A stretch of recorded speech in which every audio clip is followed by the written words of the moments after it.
Take a deep breath. I know you're sick of the whole political discussions, but hey, at least you don't have it as bad as this guy.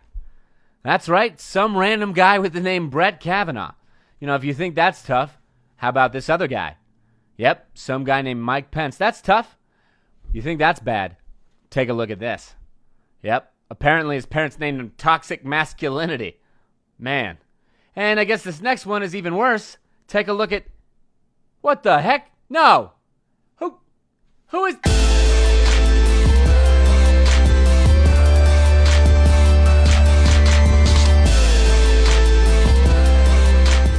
I'm Chris Wineland, and this is the Monologue Show. A 2-year-old shredded $1,000 in cash that his parents were saving. In other words, the baby's growing up to be a decent stockbroker. A high school cheerleader traded pot brownies for homecoming queen votes.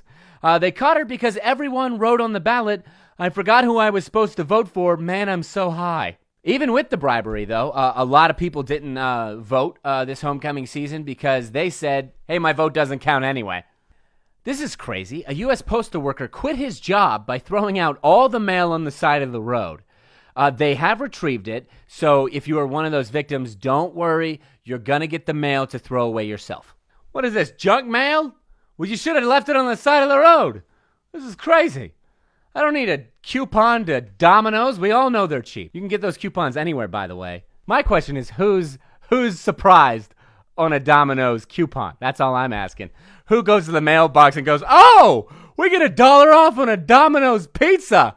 I did not see that coming. What a crazy twist of events. A Minnesota town has reported that birds have been getting drunk over fermented berries.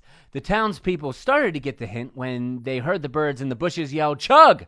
This is interesting. A Saints fan helped a disabled Giants fan stand for the national anthem in a viral photo. The fan said he was surprised at how viral the photo had become since helping someone in need seemed like the ultimate no-brainer. Hey, wait a second. That's offensive. You should never refer to helping a disabled person as a no-brainer. One thing you should know about me, I'm a nerd, which means I love to follow box office results. No one cares. That's the kind of stuff a nerd has to go through. Now, not every movie does well, and I'm going to talk about it while I'm being bullied in a segment called The Botch Office. A remake of the classic movie Little Women came out with the characters living in 2018. So instead of any of the girls getting married, they just became hardcore feminists. You know what? Let me just nerd out about this for 1 minute.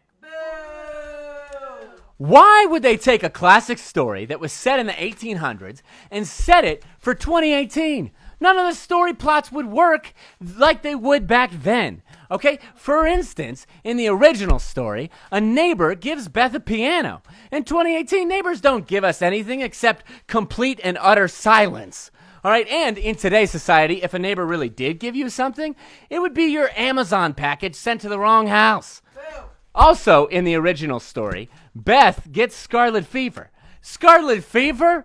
Not only do we not get scarlet fever, we don't know what it is. Scarlet fever sounds like a fall sale at Forever 21. The only way 2018 young adults could relate to scarlet fever is if that were a nickname for an STD. And even then, we now have Truvada to fight that, apparently. Even the title of the movie doesn't describe women growing up in our society. Little Women sounds like a spin-off to the reality show Little People, which I would actually be more interested to see. The most important plot doesn't even work either. That's, of course, where Amy burns Joe's newly written book. And, you know, we wouldn't burn a book nowadays because we don't read books. And if we did, it's on our iPad. Our iPad. Just ask any hipster pastor. All right? And that's my rant. Finally! The new movie Venom came out this week. Boo! So a record number of people are going to see Venom even with the terrible reviews. People paying for something they complain about? That's a brand new concept, isn't it, people with gym memberships? For a full review on the movie, our very own Marcus Pittman recorded himself watching a bootleg version of Venom. Take a look.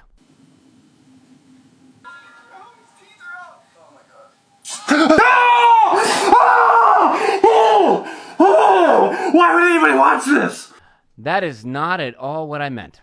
And that concludes our segment, The Botch Office. Earlier this week in Atlanta, 89 cows were found wandering near the interstate after a truck carrying them tipped over. Georgia congratulated the truck driver for being the king of cow tipping. After his recent performance on SNL, Kanye West gave a pro-Trump speech. The audience booed, not because they hated Trump, it's just that they thought it was another lame sketch. A hotel in New York claims to have the most expensive hotel room in the country at $75,000 a night.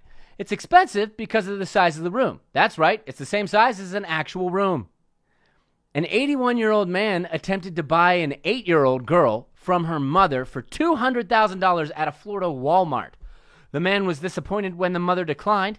He thought he could have gotten a good discount at Walmart. Speaking of Florida, a Florida gas station owner has placed a sign in his store asking people to not microwave their urine. Also asking to not microwave urine. Popeye's Louisiana Kitchen celebrated the opening of its 3,000th store by serving wings dipped in gold. The customers then celebrated by taking the chicken to a pawn shop. And finally, good news in employment, everybody. Jobs are up and unemployment is at a historical low, which means it's extremely easy to get a job right now, unless, of course, you want to work on the Supreme Court. That's a little harder. And this has been the Monologue Show. Be sure to share, like, love, and hate. I'll see you guys next week. Salami with pepperoni.